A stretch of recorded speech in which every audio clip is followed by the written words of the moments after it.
এরকমই মা ভগবতী লক্ষ্মীকে যদি প্রসন্ন করতে হয়, কেউ যদি লক্ষ্মীকে চায় ভালো করে যে লক্ষ্মীর ভান্ডার আমার ভরে থাক, তাহলে তাকে নিত্য শ্রী সূক্ত পাঠ করা উচিত। খুব মন দিয়ে শুনবে।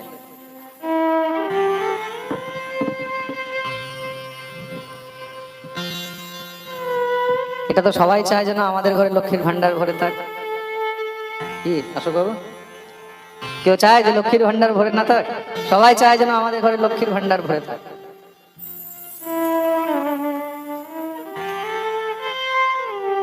খুব মন দিয়ে শুনবে কিন্তু এই কথাগুলো। ঘরের মধ্যে যে লক্ষ্মীর বৃদ্ধি চায়, ঘরের মধ্যে যে স্থায়ী লক্ষ্মী চায়, যে স্থির লক্ষ্মী চায়, যে চিরকাল লক্ষ্মী চায়, তাকে কি করা উচিত? তার জন্য সব থেকে উত্তম হলো শ্রী সূক্তের পাঠ।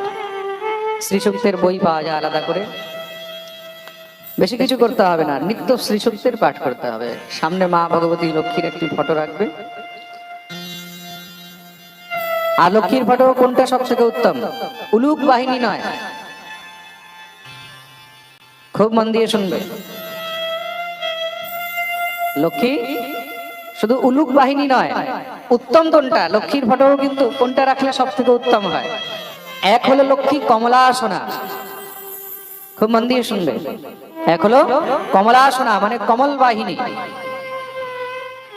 এক হলো উলুক বাহিনী মানে পেঁচা বাহিনী, যিনি পেঁচার উপরে বসে থাকেন।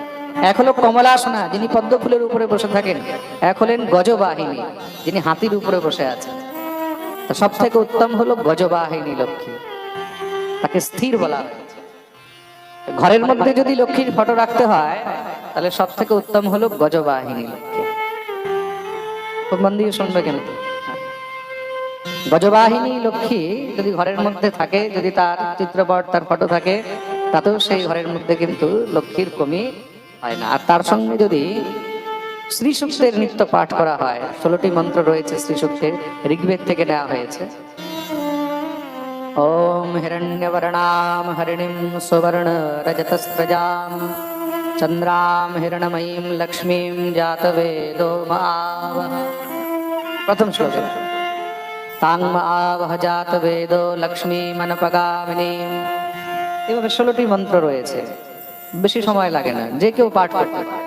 কিন্তু মনে রাখবে, শ্রী সূক্ত পাঠ করতে হলে সবসময় শুদ্ধ অবস্থায় পাঠ করতে হয়। অপবিত্র অবস্থায় বা অশুদ্ধ অবস্থায় পাঠ করলে তার কোনো লাভ হবে না। আপনি ভাবছেন আমি আমিষ খেয়ে পাঠ করব, আমি জীব হত্যা করে সেসব খেয়ে পাঠ করব, তাহলে আপনার কোনো লাভ হবে না। স্নান করে শুদ্ধ বস্ত্র পরে, ধৌত কাপড় পরে, আর তার মধ্যে রক্তবর্ণের মানে লাল রঙের কাপড় পরে আপনি যদি মা লক্ষ্মীর সামনে প্রদীপ জ্বালিয়ে সেখানে শ্রীসূক্ত নিত্য পাঠ করেন, তাহলে আপনার গৃহের মধ্যে স্থির লক্ষ্মী চিরকাল সবসময় স্থির হয়ে থাকে। এটা ধ্রুব সত্য, কেউ এটাকে কাটতে পারবে। প্রেম সে বলো রাধে রাধে।